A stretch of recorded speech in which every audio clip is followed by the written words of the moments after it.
Hello everyone, आप सभी का आपके अपने चैनल सारास ट्यूटोरियल पे बहुत बहुत स्वागत है। आज मैं आप लोगों के लिए आओ उद्यमी बने चैप्टर का एक्सप्लेनेशन वीडियो लेकर के आई हूँ। ये हमारा लास्ट वीडियो है इस चैप्टर का।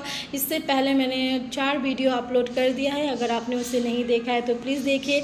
और इस वीडियो के डिस्क्रिप्शन में आपको आओ उद्यमी बने चैप्टर का क्वेश्चन आंसर प्लस इसके एक्सप्लेनेशन वीडियोस का प्लेलिस्ट मिल जाएगा। और बाकी अदर जितने भी मेरे क्लास 10 से रिलेटेड क्वेश्चन आंसर या प्रीवियस ईयर क्वेश्चन पेपर सबका लिंक आपको इस वीडियो के डिस्क्रिप्शन में मिल जाएगा। तो आप वहां से इजीली सर्च करके इजीली क्लिक करके आप देख सकते हो, ठीक है।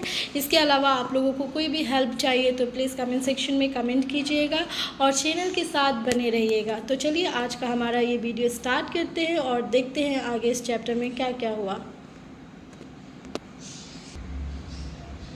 प्रीवियस वीडियो में मैंने आप लोगों को यहाँ तक एक्सप्लेन कर दिया था। आज मैं यहाँ से आप लोगों को एक्सप्लेन करूँगी, ओके।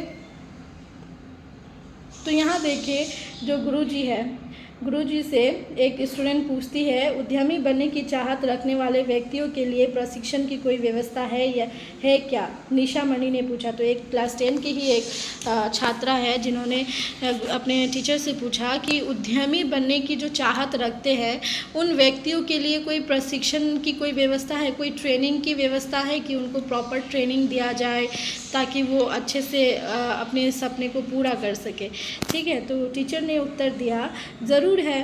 उद्यमियों को प्रशिक्षित करने के लिए भारतीय उद्यमिता संस्थान यानी कि इंडियन इंस्टीट्यूट ऑफ एंटरप्रेन्योरशिप यानी IIE नामक केंद्र सरकार के संस्थान की शाखाएं देश के हर एक प्रांत में है।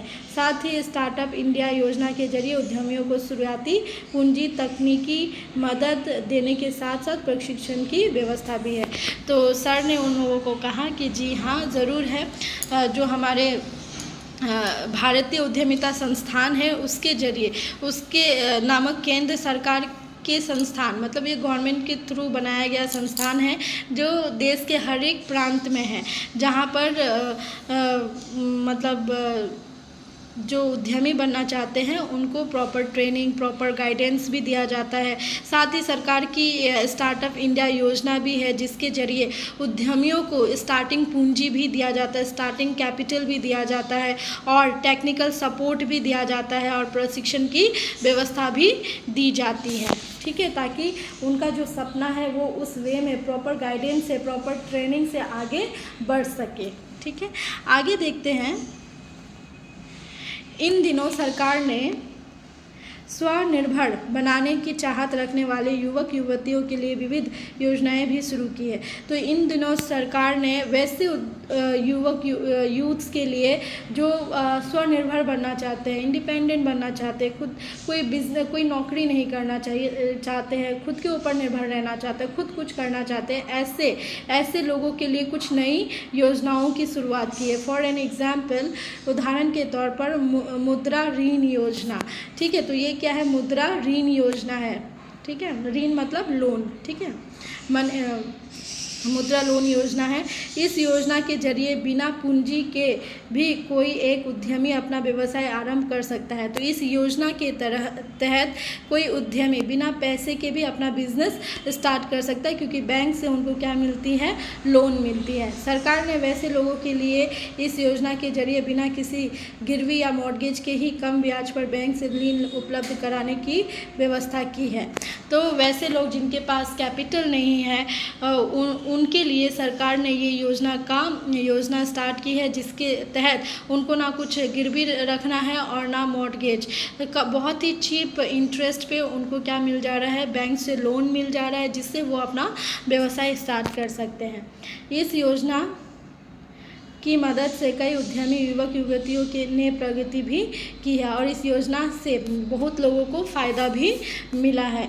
इसी प्रकार भिन्न भिन्न निवेशकों के जरिए भी व्यवसाय और उद्यमों के लिए ऋण की व्यवस्था है। तो बहुत ऐसे निवेशक भी, बहुत सारे इन्वेस्टर्स भी होते हैं जो आपका बिजनेस प्लान देख करके आपके बिजनेस में इन्वेस्ट करना चाहते हैं। बहुत सारे ऐसे लोग भी हैं, ठीक है। आगे देखिए, आजकल विद्यार्थियों को प्रोत्साहित करने के साथ साथ उनकी मदद के लिए अधिकांश महाविद्यालयों, विश्वविद्यालयों और अभियांत्रिक महाविद्यालयों में उद्यमी प्रकोष्ठ एंटरप्रेन्योरशिप बनाए गए हैं। ऐसे उद्यमी प्रकोष्ठ नियमित रूप से कार्यशाला प्रशिक्षण आदि का आयोजन करते हैं। तो आजकल विद्यार्थियों को क्या करने के लिए, मोटिवेट करने के लिए, उनकी मदद करने के लिए जो कॉलेजेस होते हैं या क्या बोलते हैं डिग्री कॉलेजेस होते हैं, विश्वविद्यालय होते हैं या क्या बोलते हैं उनको इंजीनियरिंग कॉलेज होते हैं, उनमें क्या दिया गया है, उद्यमी प्रकोष्ठ दिया, एंटरप्रेन्योर सेल बनाए गए हैं। ऐसे उद्यमी प्रकोष्ठ नियमित रूप से कार्यशाला, प्रशिक्षण आदि का आयोजन करते हैं। तो ये एंटरप्रेन्योर सेल क्या करते हैं, बच्चों के लिए नियमित रूप से कार्यशाला मतलब एक्टिविटी जोन या प्रशिक्षण ट्रेनिंग, ये सब का आयोजन वो लोग करते हैं। ठीक है, इसीलिए विद्यार्थी काल से ही सिर्फ नौकरी हेतु अध्ययन के बदले समानांतर रूप से ऐसी कार्यशाला, प्रशिक्षण इत्यादि में भाग लेकर अपने को उद्यमी के रूप में मानसिक रूप से तैयार रखना चाहिए। तो इसीलिए विद्यार्थियों को अपने विद्यार्थी जीवन से, स्टूडेंट लाइफ से ही सिर्फ नौकरी की तरफ ही ध्यान आकर्षित करके नहीं पढ़ना चाहिए, बल्कि उसी समय से अपने आप को एक उद्यमी के रूप में बनाने के लिए उन सारे एक्टिविटीज़ में भाग लेना चाहिए, उन ट्रेनिंग्स में भाग लेना चाहिए, ताकि वो इस कॉलेज लेवल से ही उनका माइंडसेट ऐसा बने कि वो एक उद्यमी बन सकते हैं। ठीक है, निरंतर बढ़ती आबादी के कारण यह असंभव सा है कि सरकार सबको नौकरी दे सके। प्रत्येक 10 विद्यार्थी में से सिर्फ एक को ही शायद सरकारी नौकरी मिल सके। कुछ लोगों को गैर सरकारी प्रतिष्ठानों में नौकरी मिल जाए, परंतु ज़्यादातर लोगों को उद्यमी बनकर अपनी आजीविका कमानी पड़ेगी।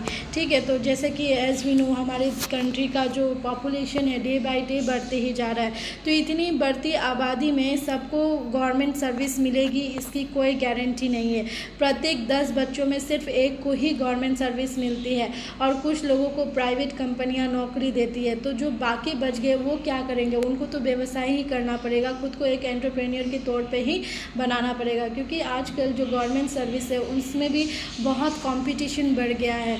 बट अगर आप एक उद्यमी के तौर पर खुद को बना देते हो तो आप 10 लोगों को नौकरी दे सकोगे। आपको फिर नौकरी खोजने की ज़रूरत नहीं पड़ेगी। आप अपने अंडर 100, 200, 300 जितने हो सके उतने लोगों को नौकरी दे सकते हो, खुद के लिए भी आजीविका का साधन बना सकते हो और दूसरों के लिए भी। ठीक है, अतः विद्यार्थीगण अपने को मानसिक रूप से तैयार करके स्थिति के लिए प्रस्तुत होंगे तो वह खुद के लिए साथ ही साथ समाज के लिए मंगलकारी होगा।